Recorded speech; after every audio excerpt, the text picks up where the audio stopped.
Okay, I repeat. अब हमने दो मॉड्यूल्स करने हैं, एक 6th एडिशन का इंट्रोडक्शन और दूसरा 7th का। 6th एडिशन से शुरू करते हैं।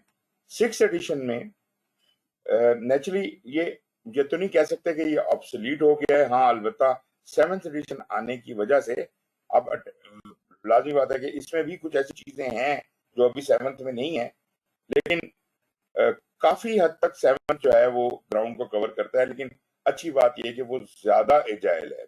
एनीवेज, 6th एडिशन जो है उसमें क्या है, जैसे मैंने बताया कि वैसे तो दो पोर्शन हैं। पहला portion a guide to the project management body of knowledge और दूसरा portion standard for project management है। और एक तीसरा पोर्शन है जिसमें अपेंडाइसिस, ग्लॉसरी, इंडेक्स वगैरह वो उन्होंने अलग उसको सेपरेट किया हुआ है। अब जो ग्लॉसरी है ये भी काफी काम की चीज है। ये जो तीसरा पार्ट है वो इसलिए कि तीसरे पार्ट में कुछ अपेंडाइसिस ऐसे हैं जो सपोर्ट करते हैं, मतलब वो एक्सप्लेनेशन देते हैं सर्टेन चीजों की। तो 3 4 5 अपेंडाइसिस हैं इसके अंदर जो इसमें काफी यूजफुल। बट जो मैटर है वो पार्ट 1 और पार्ट 2 के अंदर ही है। पहला जो पार्ट है अगर मैं उसको देखूं, उसका जो इंडेक्स है वो ये आपके सामने है और वो बड़ा सिंपल है क्योंकि ये प्रोसेस बेस्ड था सारा सिस्टम। इस वजह से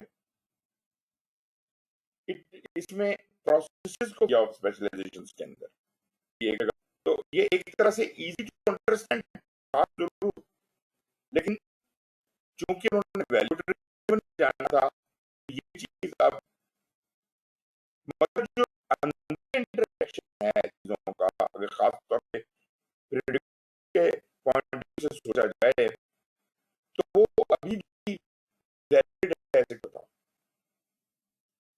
अब तो आपके साथ मैंने जो चीजें डिस्कस करूंगा कल, उसमें इंट्रोडक्शन होगा, एनवायरनमेंट होगी, रोल ऑफ प्रोजेक्ट मैनेजर और इस करूंगा।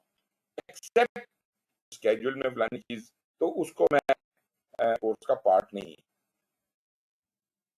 इसके बाद जो जब मैं कॉस्ट एस्टिमेट करते हैं ना, कॉस्ट एंड स्कोप जो है वो मैं जरा समझना चाहूंगी कि कैसे करते हैं ना जो प्री सेल्स।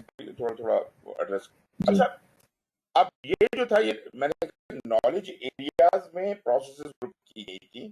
49 प्रोसेसेस थी, तो हर नॉलेज एरिया में कुछ प्रोसेसेस थी तो वो उधर ग्रुप हो गई। एक और तरीका भी इसको ग्रुप करने का था और उसको कहते हैं प्रोसेस ग्रुपिंग, कि प्रोसेस के फ्लो के हिसाब से आप उन्हें ग्रुप कर देते हैं। मिसाल के तौर पे इनिशिएटिंग की प्रोसेसेस, प्लानिंग की प्रोसेसेस, एग्जीक्यूशन की प्रोसेसेस, मॉनिटरिंग एंड कंट्रोलिंग की प्रोसेस और क्लोजिंग की प्रोसेस। तो ये चीज जो है ये स्टैंडर्ड फॉर प्रोजेक्ट मैनेजमेंट जो होता था उसमें एड्रेस की गई थी।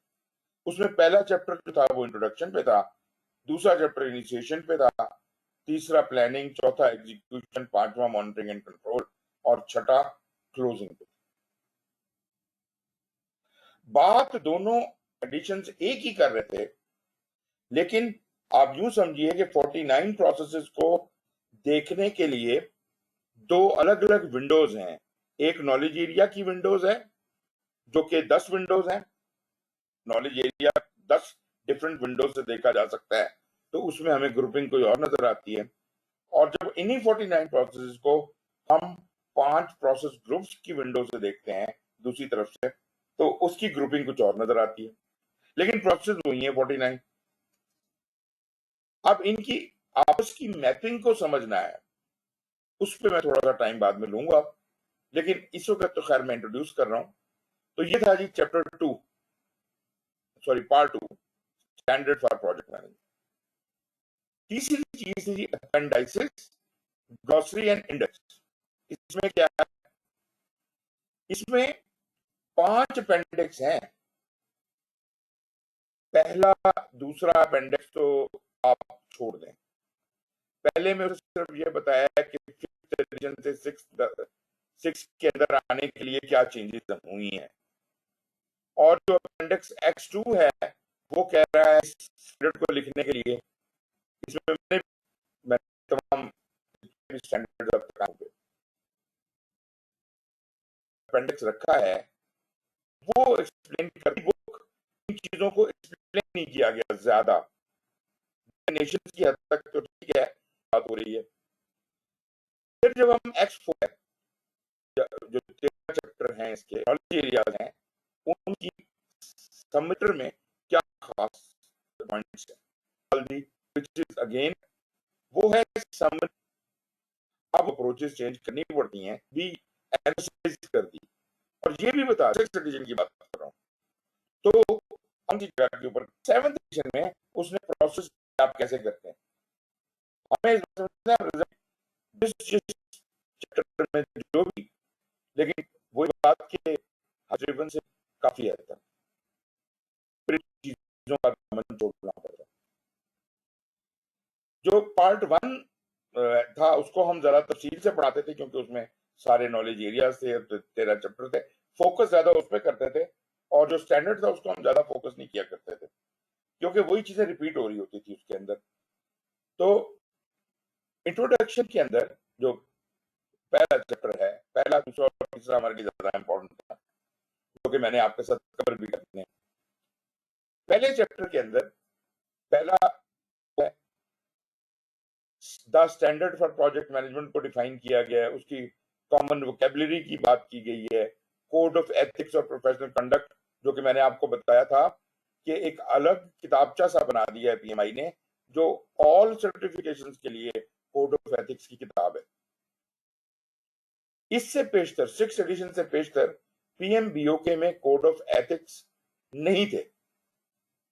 6th एडिशन में पहली दफा इन्होंने ब्रीफली एड्रेस किया इन्हें 1.1.3 के अंदर। इसके बाद जो फाउंडेशनल एलिमेंट्स थे उसमें जी प्रोजेक्ट क्या होता है, प्रोजेक्ट मैनेजमेंट की इंपॉर्टेंस क्या है, और सबसे ज्यादा जरूरी चीज कि प्रोजेक्ट, प्रोग्राम, पोर्टफोलियो और ऑपरेशन की आपस में क्या रिलेशनशिप है। और फिर उसने डिफाइन किया कि इस गाइड को कैसे बनाया गया है, और इसके अंदर क्या प्रोसेस का क्या वो नॉलेज एरियाज और प्रोसेस ग्रुप्स का क्या इंटरेक्शन है, और टेलरिंग इसमें कैसे की जा सकती है। टेलरिंग का जो एलिमेंट है वो 7th एडिशन में बहुत ज्यादा बढ़ गया।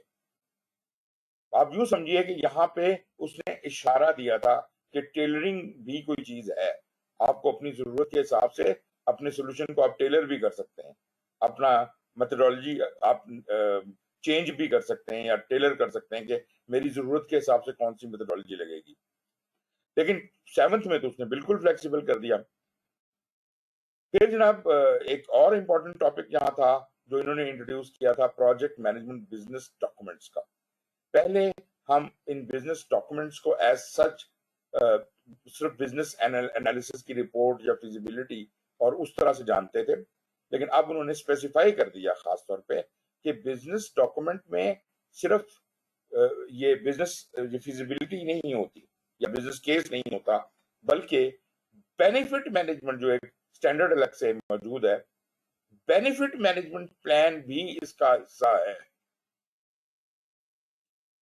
ये बेनिफिट्स कौन से डिलीवर में, और ये बड़ा जरूरी है, और ये बेनिफिट मैनेजमेंट प्लान बनाना प्रोजेक्ट मैनेजर की जिम्मेदारी नहीं है, लेकिन जब प्रोजेक्ट शुरू होता है तो उसे बिजनेस केस के साथ बेनिफिट मैनेजमेंट प्लान भी दिया जाता है।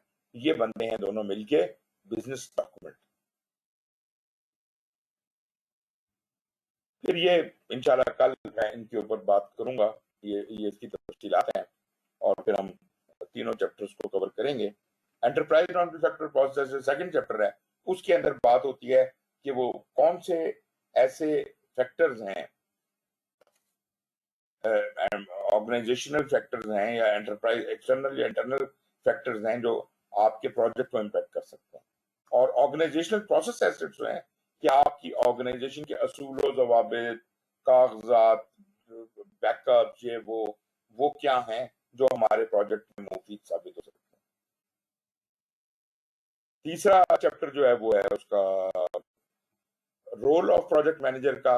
उसमें फिर अटेंशन आपकी आ जाती है टैलेंट ट्रायंगल की तरफ। वो जो सॉफ्ट वाली पीपल वाली चीज थी वो तकरीबन इन्होंने इसमें कवर की हुई थी 3rd चैप्टर में। अब वो स्ट्रक्चर बदल गया तो वो चीज वहां से निकल गई। तो ये तो है जी आपका पीएमबीओ के 6th एडिशन का इंट्रोडक्शन।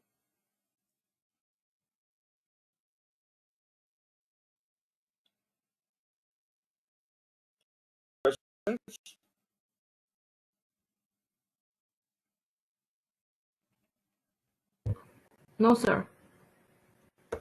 ओके, अगर ब्रेक लेनी है तो ब्रेक ले लेते हैं, छोटी सी ब्रेक कर लें, फिर मैं आखिरी टॉपिक शुरू करता हूं और फिर हम जल्दी खत्म कर लेंगे इंशाल्लाह। 5 बजे तक इंतजार नहीं करना पड़ेगा। लंच ब्रेक तो की नहीं ना हमने, तो उसकी वजह जी से ठीक है, तो ठीक है sir. Let's have 5 minute break और फिर मैं करता हूँ आगे। Okay. Thank you ji, thank you.